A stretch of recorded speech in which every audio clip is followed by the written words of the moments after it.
Good morning, and thank you all for coming. First, I'd like to express my appreciation to the parents, teachers, administration, and faculty at Hun for everything they've done. I think we all agree that we would not be who we are and where we are today without your support and wisdom. It is an honor to stand before you all. So, as every relative, every teacher, and every greeting card has been saying this month, we are at a turning point in our lives, a pivotal moment where we begin to move away from our angsty teenage years and towards our responsible adult years. For me, that transition began behind the wheel of a car. This past summer, I faced one of my worst nightmares, spending hours upon hours trapped in a moving vehicle with my parents while they criticized my every move. All I dreamed of was the freedom and independence that came with a car and a license. So imagine my horror when my parents refused to let me drive even after I passed my driver's test. In response to my indignation, my mother said, "Life is a journey, not a destination." I remember thinking, great. Thanks for taking a break from critiquing my braking to provide this very literal interpretation of Ralph Waldo Emerson's cliche. I'm really looking forward to the rest of our 7 a.m. drives this year. 4 painfully long months after I received my license, I finally wore my parents down and convinced them to let me drive on my own.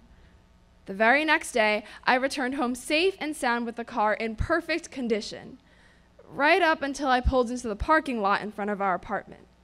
After all my cautious driving, my promises that nothing would happen, I managed to get a basketball-sized dent on the car at the very last moment before I came home.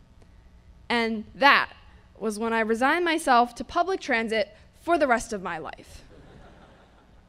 When I thought about writing this speech, I found myself thinking back to my mother's advice. And I guess what I've learned at Hun is a modified version of those words, that life is many journeys and many destinations. Many journeys because there are endless possibilities and paths for us to reach our goals, and many destinations because our goals themselves may change as well. Just as I thought taking lessons and passing my driver's test would mean I could go from stranded and carless to licensed and free, I think it was easy for us to get caught up with set journeys and set destinations in high school. To say, I will take these classes, join these clubs, and go from point A, freshman year, to point B, graduation. Despite our best efforts, high school had its own agenda, complete with unexpected roadblocks, obstacles, and wrong directions.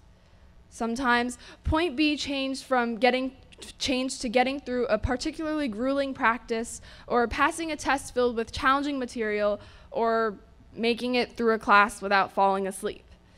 Sometimes, especially during this year's winter, it was getting to school at all. And sometimes, we didn't quite make it to point B. We had to take a break. We fell just short of that A, or we nodded off during that one presentation where the teacher turned the lights off.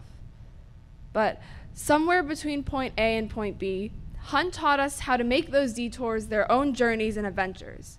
We pushed ourselves to be stronger and better, learned new study strategies, and started getting coffee from the dining hall during activities periods. At a school where teachers who are stuck in traffic Skype in to teach their classes, we learned how to adapt to unexpected situations and make the best of them.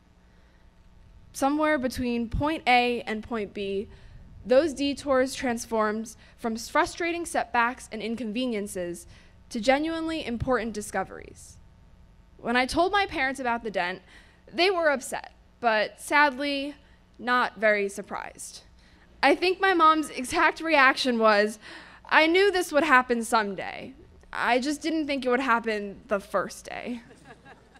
To my surprise and to the disappointment of all the other drivers, my parents eventually let me back on the road. Since then, my driving career has been more or less uneventful. I hope my friends can vouch for that. It was a long road with plenty of bumps and bruises and dents, but I finally managed to become a functional driver. Maybe not as quickly or as successfully as I had planned, but functional nonetheless. As we move on to the next stage of our lives, I know we'll be faced with a whole new set of journeys and destinations. Whether it's accepting and appreciating the surprises and obstacles that are bound to appear in the next few years, or actively pursuing these adventures off the beaten path, I hope we keep an open mind to these detours and alternate routes to see where they'll lead us. We finally made it. After today, we will be high school graduates. After that, we'll be enjoying a fantastic summer. And after that, who knows? The roads from here to our futures, whatever that entails, are endless. And this is only the beginning. Congratulations to the Centennial Class of 2014.